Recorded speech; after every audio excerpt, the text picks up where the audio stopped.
好啦好啦，你贏啦！地球3年前誕生，定5分鐘前爆炸，對我嚟講有咩所謂啫？算啦，係咁，你哋班人諗住點樣對春日啊？一旦神覺得唔開心，佢就會摧毀世界，再創造新嘅出嚟。我哋就要防止呢種事發生。而我自己對呢個世界唔多唔少都仲有啲眷戀。呢啲咁嘅事，直接去求春日咁咪得咯。喺機關裏面，的確係有啲人主張咁樣做嘅，仲有啲主張要對佢作出強烈刺激嘅強硬派添。不過，認為唔應該咁輕易就對佢出手嘅人，仍然佔咗大多數。可能因為用詞恭敬，古傳塊面睇落，竟然意外咁成熟。梁公春日，佢仍然未察覺到自己擁有嘅能力。既然係咁，不如由得佢唔知，做個平凡嘅女仔，一世人安安穩穩咁生活，咁唔係仲好咩？你哋當中有外星人、我瞬間未來人諗起春日自我介紹時講嘅呢番話。多一事不如少一事，係咪？冇錯就係咁啦。其實喺度發緊夢嘅人，會唔會係你哋班人咋？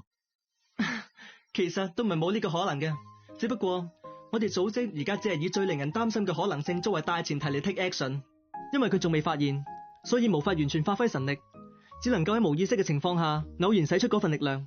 但係呢幾個月以來，梁公同學不斷釋放出超越人類智能理解範圍嘅力量，結果唔使我講，你都應該知。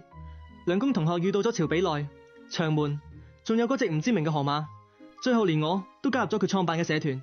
吓，有關我事？計我話，既然你哋認為春日係神，我提議不如捉佢去解剖，睇下佢個腦嘅構造，話唔定入面有張我原世界嘅回程票，我一撕落嚟就用得。係咁，我去試下你。